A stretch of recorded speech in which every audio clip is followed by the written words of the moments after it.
এই পেঁপের চারাটা যেটা এই পেঁপের চারার বিচির আপনার হচ্ছে কেজি হচ্ছে আপনার 5 লক্ষ টাকা কেজি।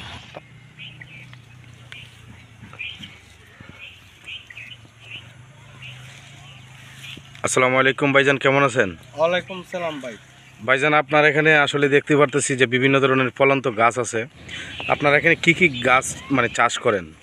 আমার এখানে আছে আপনার পেঁপের চারা আছে, আপনার নারকেলের চারা আছে, আপনার গোলাপ ফুলের চারা, এমনি বিভিন্ন কোয়ালিটির চারা আছে। যে আপনাকে কোন চারা প্রয়োজন যে আমাকে বলেন। মানে আপনার এখানে মানে যে কোনো চারা পাওয়া যাবে নাকি? আমার কাছে সব কিছু চারা পাওয়া যায়। এই আপনার দেখা গেছে একটা আনারের চারা এই আপনার অষ্টগ্রাম আছে বাজারের মধ্যে একটা 4000 টাকা। জি। আমার এখানে আপনার 1500 লই আমি বিক্রি করে দিই। মানে আনারের চারা? জি, আনারের চারা। আর আপনার হচ্ছে পেঁপের চারা এই আপনি বাজার থেকে আনলে আপনি এটির দাম আপনার হচ্ছে 50 টাকা। আমি আপনি বিক্রি করে দিই, আপনি 20 টাকা হইলো আমি বিক্রি করে দিই। আমার তো মনে করেন নিজের নার্সারি, আমার অল্প লাভ হইলো, সীমিত হইলে লাভ, আমার এত লাভের দরকার নাই। আচ্ছা, আমরা দেখতে পাচ্ছি যে মিষ্টি কুমড়া, চাল কুমড়া যেটাকে জালি বলে, সেই মানে গাছগুলি আপনারা কত টাকা করে বিক্রি করেন? এখানের মধ্যে আপনার জালি কুমড়া আছে, এখানে আসেন আমি দেখাই। এখানের মধ্যে জালি কুমড়া একটা আছে আপনার 50 টাকা, একটা আছে 20 টাকা। হ্যাঁ, পার পেড আমরা 20 টাকা করি যে আমরা বিক্রি করতেছি, বুঝছেন? এটা হচ্ছে আপনার চাল কুমড়ার চারা। এটা চাল কুমড়ার চারা, এটা আজকের বাজারে বর্তমানে 20 টাকা। আজকের বাজারে 20 টাকা আছে? আজকের বাজারে 20 টাকা আছে। আর আমার কাছ থেকে চারা যদি আপনি অন্য কারণ আপনি কিন্তু মানে ইওরার কাছ থেকে আনেন, যে হকারটার কাছে আনলে একটা চারা দাম 40 টাকা। আমি তো মনে করেন নার্সারির মালিক, আমি আপনার কম রেটে আমি চারা বিক্রি করে দিই। আচ্ছা, এরপর নারকেলের চারা আছে, নারকেলের চারা আপনি বাজারে গেলে আপনি ব্যস্ত একটা চারা একটা চারা নিয়ে আনো, ওই না ইয়র চারা, নারকেলের চারাটা নিয়ে আসো। একেবারে নারকেলের চারা বাজার থেকে আনতে গেলে একটা চারা 800 টাকা লাগে, আর আমি আপনি 500 টাকা হইলেই বিক্রি করে দিই। জি। আচ্ছা, আমরা যে পেঁপে গাছগুলি দেখলাম, এই গাছগুলির বয়স বয়স হইলে মানে কতদিন বয়স হইলে পেঁপে ধরা শুরু হবে? পেঁপেটার আপনার বয়স হচ্ছে আপনার 29 দিন। এই পেঁপেটার বয়স হচ্ছে ভাইজান 29 দিন। এটা আপনার হচ্ছে 3 মাস বাদে এটার আপনার ফলন আসবে। এটার বলে হাইব্রিড। আপনার গাছ অতটুকু ছইলই আপনার ফলন আইসা পড়ে। জি। মানে 3 মাস 90 দিন। জি, এটা মাত্র এই আপনার এই বয়স হচ্ছে 29 দিন। আপনার 2 মাস বাদে আপনার ফলন এসে পড়বে, 60 দিন পরে। 60 দিন পরেই ফলন আসবে। ফলন এসে পড়বে। আচ্ছা, আপনার যে নারকেল গাছটার কথা বলতে চাইছিলেন, আমরা একটু দেখি নারকেল গাছটা, দর্শকে দেখতে চাই যে আসলে আপনারা দেখতে পারতেছেন যে এই যে নারকেল গাছটা, এটাতে আমরা জানবো এখন এটাতে ফলন কিভাবে হয়। আচ্ছা ভাইজান, আমরা এই নারকেল গাছের বিষয়ে কিছু জানতে চাই, আপনি কিছু বলেন। আমাদের ভাই নারকেল গাছ, এই যে সামনে আমার আরেকটা আছে নার্সারি, এই যে আমার এগুলা গাছ এখানের মধ্যে সামনে, আর এখানের মধ্যে অর্ডার হইলে আমি এখানে চারা আনি 20টা 50টা করে এখানে আইনা রাখি, আর আপনি যে বলে এর কাছে এই যে আমি বিক্রি করি। এটা গাছটা এই যে আপনার হচ্ছে আমরা 14 মাস পরে এটা ফলবো। 14 মাস পরেই এটা ফলবো? হ্যাঁ, এটা 14 মাস বাদে এটার আপনার ফলন। আর এটার আপনার বয়স হয়েছে এইটার আপনার বয়স হচ্ছে আপনার 1.5 মাস। 1.5 মাস মানে আপনার 45 দিনের বয়স হচ্ছে চারাটা। আচ্ছা আচ্ছা, আরেকটা জিনিস আমরা জানতে চাই আপনার কাছ থেকে, যে এই নারকেলের জাত মানে নাম কি? বা আপনার এই নারকেলের নাম হচ্ছে আপনার কাঞ্চনপুরি। কাঞ্চনপুরি? জি, এই আপনার হচ্ছে বাংলাদেশের মধ্যে শ্রেষ্ঠ আপনার হচ্ছে কাঞ্চনপুরি আপনার নারকেল, যেটা আপনার খুবইটা ভালো, আর এটা খুব আপনার ভালো ফলন। হ্যাঁ, এটার মধ্যে ফলন ইনশাল্লাহ আপনার বেশি, এটা হাইব্রিড এটাকে বলে। আচ্ছা, আমরা দর্শকের উদ্দেশ্যে কিছু বলতে চাই, যদি আপনার কাছ থেকে মানে চারা সংগ্রহ করতে চাই, মানে যারা খুচরা বিক্রি করে যারা, ওনারা কি আপনার কাছ থেকে পাইকারি কোনো চারা নিতে পারবো? যে আমি তো খুচরা চারা বেশি না, আমি তো সবগুলো আমরা পাইকারি আমি বিক্রি করি।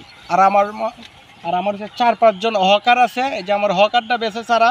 আর মনে করেন আমি যদি পাইকারি যদি কোনো পার্টি আসে আমার কাছে, তাহলে আমি চারা বিক্রি করে দিই, পাইকারি আমি বিক্রি করি চারা। আচ্ছা, হকারটা মানে কিভাবে বিক্রি করে? হকারটা কি দিয়ে বিক্রি করে? আমাদের হকারটা এখন আমাদের 5 জন হকার আছে। আমি 5 জন হকারটা আমি ডেলি আপনার একটা হকার হচ্ছে দাম হচ্ছে আপনার 800 টাকা হের রোজ। ওই হেরে আপনি বিক্রি করে এই যে আপনার সারাটা দিন আপনি হেরে আমি 800 টাকা দিই। আমার 5 জন হকার। আচ্ছা, আপনি এই চারাগুলি মানে বীজগুলি কোথা থেকে সংগ্রহ করেন? আমি বীজ এটা সবটা জাপান থেকে আনাইছি। জাপান থেকে বীজ আনাইছেন? যেটা সব এই পেঁপের চারাটা যেটা এই পেঁপের চারার বীজের আপনার হচ্ছে কেজি হচ্ছে আপনার 5 লক্ষ টাকা কেজি। 5 লক্ষ টাকা জি। কেজি। আর একটা আছে পেঁপে ইট হইছে আপনি 12 মাসি আপনার ইডার কেজি হইছে 8,000 টাকা কেজি। আর একটা আছে আপনার 5 লক্ষ টাকা কেজি। আর একটা আছে আপনার 2.5 লক্ষ টাকা কেজি। আপনি যদি আমাকে ভালো বীজ আমার কাছে বলেন আমি ভালো বীজ দিব। আর যদি কোন না ভাই কম দামি আমি কম দামিটা দিব। আর যদি আপনি আপনাকে এই বড় বাগান করেন আমার থেকে এই হাইব্রিড আছে ভালো বীজ এটার এই যেমন একটা চারা একটা পরে আপনার 50 টাকা 60 টাকা এটা গ্যারান্টি দেওয়া হয়। আচ্ছা, আমি আরেকটা জিনিস আপনার কাছে জানতে চাই যে আমি শুনলাম, আমি আসলাম আপনার এখানে কিছু কথা মানে বলার জন্য, যে আগে জানতাম যে আপনার এই জায়গায় প্রচুর পরিমাণ চারা, বিভিন্ন ধরনের আইটেমের চারা আছে, কিন্তু আজকে এসে আমি দেখতেছি পুরা খালি। মানে এটা কি যে বৈশাখ মাস আমাদের হাওড় অঞ্চলের মানুষগুলি কাজে ব্যস্ত থাকবো, এজন্যই কি আপনি চারাগুলি কমাই দিছেন? না, আমি চারা কমাই দিছি। আর আজকে গত 10 দিন যাবত এই আপনি আমার চারা এমনি বিক্রি হইতেছে খুব বেশি। আপনাকে বৈশাখ মাস না আপনি রাত পয়ে এখন আপনি চারা ওই করবে না নিয়ে একজনে লাগাইবে নাকি ধানই কাটবে। প্রায় আমার এখানের মধ্যে চারা ছিল প্রায় আপনার 70,000 চারা ছিল। এর থেকে 70,000 থেকে মনে হয় এর মধ্যে মনে হয় 20-30,000 চারা আছে আমার কাছে বর্তমানে আছে। জি। আর তো সপ্তাহ বিক্রি করে দিছি। আর এই যে আপনার নতুন নতুন চারা এই ওখানে আবার উঠছে, হ্যাঁ এই যে ওটা চারা উঠছে আবার রোপণ করতেছি। আসলে ব্রিয়াস আপনারা দেখতে পাচ্ছেন যে চারা কিভাবে রোপণ করে। এই যে নতুন একটা চারা এই যে আমরা কিভাবে রোপণ করি, এটা হচ্ছে আমরা পেঁপের চারা। এই পেঁপের চারাটা এই ওখানে থেকে উঠাই আইন না এখানে মধ্যে রোপণ করতেছি। যাক আরো আগে রোপণ করলাম না, আপনি আইসা চাই যখন আর কি করবো তো আর রোপণ করার সময় নাই যে আপনার সাথে কথা বলতে হইতেছে। আচ্ছা, যাই হোক, আপনাকে অসংখ্য ধন্যবাদ, আপনাকে খুবই কষ্ট দিলাম। না, আর কষ্ট নেই। আর আশা করি যে আপনি আরো ভালো ভালো কিছু করেন, আগিয়ে যান, দোয়া রইল। জি, আমার জন্য দোয়া করবেন। আর আমি এই বছর মনে করেন একটা নার্সারি দিছি, আমি প্রায় মনে 4-5 মাস আছি এখানের মধ্যে। পরে নার্সারিটা আমার এক বড় বাইরে বা আমার ছোট বাইরে আমি যাবো বিদেশে। ও আচ্ছা, দূরপ্রবাসে চলে যাবেন? জি, এটা বিদেশে যাইতেছি, আবার আইসা করবো, আবার বেশি দিন ইয়ে করবো না। মানে আপাতত এই নার্সারিটা নতুন অবস্থা দিচ্ছি তো প্রায় আজকে আমার নার্সারি আপনার বয়স হচ্ছে প্রায় 1 বছর। 1 বছর হয়েছে বয়স। আর মনে করেন 4-5 মাস এখন এটা রাখবো, পরে রাইকা সে আমার বাইরে দিয়া আমি চলে যাবো। আচ্ছা, আরেকটা জিনিস, মানে আপনার এই যে 1 বছর হয়েছে আপনার যে বাগানটা আপনি করছেন নার্সারিটা, ওইটাতে মানে আপনার এই যে 1 বছরে কি মানে কত টাকার মতো সঞ্চয় হয়েছে কিছু জানা যাবে? আল্লাহর রহমতে আলহামদুলিল্লাহ এই নার্সারিটা দিয়ে আমি অনেক উন্নত আছি। প্রায় মনে হয় আপনার 1 বছর ভিতরে আমি 10-15 লাখ টাকা আমি ইনকাম করছি এটা দিয়ে সেরে। আচ্ছা, বুঝছেন ভাই? না আমি তো আর আপনার কাছে বললে তো সমস্যা নাই, নিয়ে যাবেন না না, আমার কথাটা আমি বলছি।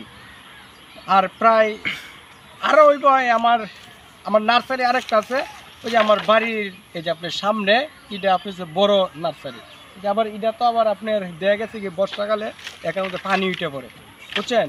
এই জন্য আমি নার্সারি আরেকটা করছি ওই যে আমার আমার বাড়িতে।